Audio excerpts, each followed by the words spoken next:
Olá, bom dia. Hoje eu vim conversar com vocês a respeito desse livro, que eu vou dizer uma coisa a vocês, eu comecei a ler reticente. Eu já o tive em mãos há muitos anos, mas perdi, então comprei essa edição nova primorosa, edição capa dura, a tradução perfeita, dentro a edição toda bem cuidada, com o tema central do colecionador, as borboletas, que aqui não estão coloridas, estão em preto e branco, denunciando o estado mental desse colecionador, a introdução exclusiva de Stephen King, dizendo que a geografia emocional deste romance, que continua tão incendiário quanto da sua publicação em 1963, é escolhida entre os mais absolutos brancos e pretos. Clegg, o personagem central, é laico. Ele não é isso nem aquilo. Miranda é a sua loucura, mas não é a sua única loucura. E tudo que ele deseja é adicioná-la à sua coleção e fazer com que ela fosse tão inerte e tão acessível a ele como as suas borboletas presas em quadros estáticos. Esse homem que vem de um extrato médio da sociedade londrina, do povo londrino, dos ingleses, ele é criado por uma tia que é extremamente rigorosa em questões de moral, de higiene, disso, daquilo. E ele é um simples funcionário público, mas que se destaca dos outros por ser entomologista, ter feito estudos acerca dessa ciência, por assim dizer, chamada entomologia, e se dedicar vigorosamente a ela, tendo suas coleções de borboletas, dos quais ele recebe a ajuda de um tio para cultivá-las. E ele sonha em ter dinheiro, em ter condições de fazer coisas melhores e tal. E no seu trânsito diário para o trabalho e para casa, um homem que não se diverte, não tem amigos, nem na repartição onde trabalha, ele começa a perceber uma jovem mulher de 20 anos, linda, de longos cabelos arruivados, e que ela se torna para ele a borboleta ideal.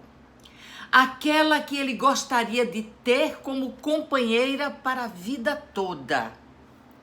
Mas não uma companheira no sentido lato da palavra. Não. Ele queria ter um espécime para apreciar, fotografar e ficar apenas sentado olhando para ela. Mas esse era um sonho impossível. Até que ele, ao participar de uma loteria, onde ele se recusa a fazer parte do bolão, ele faz a sua aposta sozinho, ele ganha e se torna, do dia para a noite, milionário. Muito, muito rico. E o que é que ele faz? Primeiro, a sua tia e a prima deficiente viajam para a Austrália a passeio, sem data de voltar, e ele começa a pensar e a sonhar onde ele poderia capturar aquele espécime raro, Miranda, e onde poderia guardá-la para o gaúdio e a alegria dos seus olhos. E então ele compra um chalé numa zona retirada, muito retirada e isolada dos arrabaldes londrinos, mas bem isolado mesmo, e ali ele constrói. A casa já possuía um porão e ali ele constrói um dungeon, um calabouço, por assim dizer. Ele provém de todos os confortos domésticos, da cama, a tudo, enfim. Ele sai, compra fortunas em roupas da medida de Miranda. Ele projeta tudo e, para a infelicidade dela, ele consegue, ao enganá-la, dizendo que tem um cachorrinho que é atropelado dentro do furgão dele. Esse truque nós já vimos várias vezes em filmes, não é? Inclusive no Silêncio dos Inocentes há uma cena que é emblemática, quando o serial killer captura a filha da deputada. E ele então captura Miranda, amordaça, dá clorofórmio a ela, amordaça, prende-os e leva para esse local construído especialmente para ela. Qual é o diferencial nesse livro? O diferencial é que primeiro nós vamos conhecer, eu adorei essa expressão de Stephen King, de um ser laico.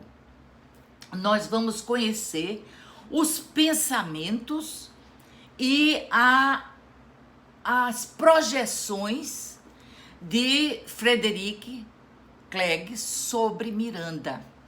Então, a primeira parte do livro é toda dedicada a esse pensar dele sobre o seu espécime, a criatura que ele havia capturado. Dá alguns flashes sobre a vidinha dela antes, uma vida simples. Ela era estudante de artes e ela tinha um relacionamento muito confuso com um homem bem mais velho, pintor. Ela era cheia de sonhos, ela era brava, guerreira. E na segunda parte do livro, é a parte que vem muito interessante, que são os pensamentos dela sobre tudo o que está lhe acontecendo. E é surpreendente que, ao escrever em seu diário, poucas vezes ela dá larga ao seu desespero.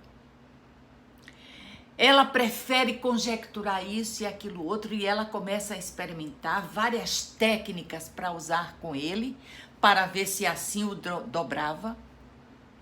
Os diálogos dela com ele, tentando tornar ele um homem mais culto, um homem menos ignorante, e ela era pacifista.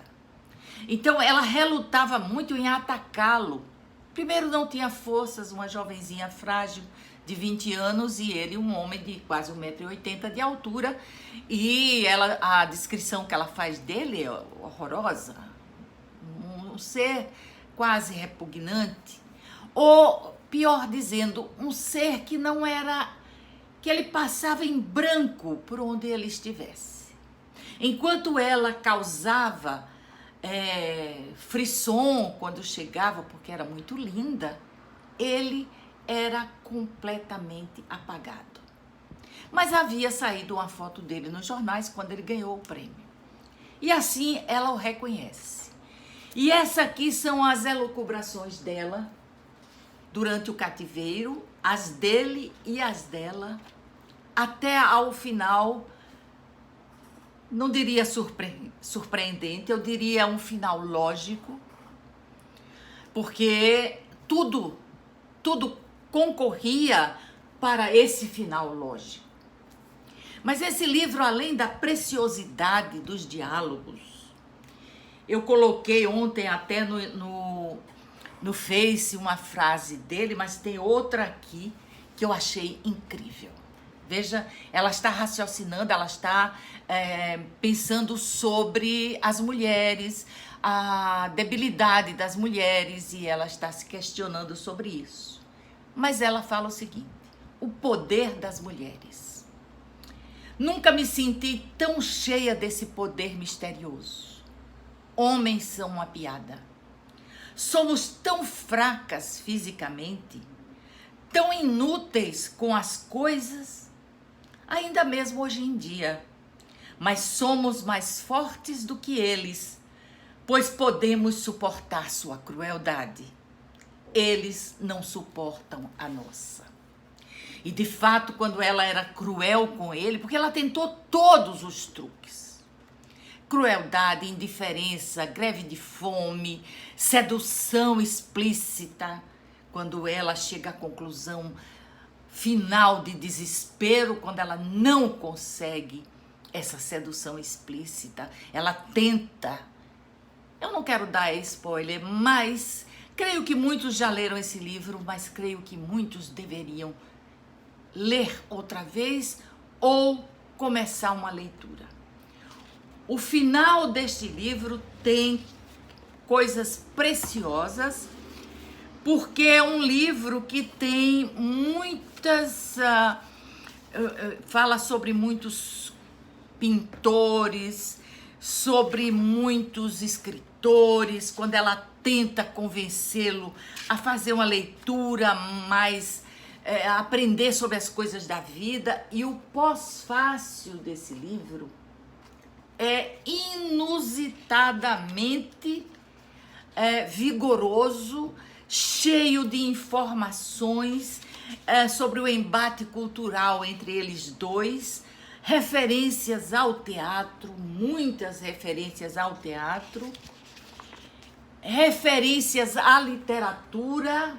Ela aconselha ele a ler O Apanhador no Campo de Centeio, outros livros que ela aconselha, referências da música, quando ela recorda os seus encontros com esse pintor mais velho, referência de artes plásticas, referência de tudo. E lembremos-nos que aquela época era a década de 60, 1963, Londres era a swinging London, onde haviam os Beatles, onde havia Mary Quant com suas saias curtíssimas, onde as mulheres estavam dando um olé nos homens e mostrando praticamente tudo. Por pouco a altura da saia não encontrava a profundidade do decote. Mas ele se mantém aquém disso tudo.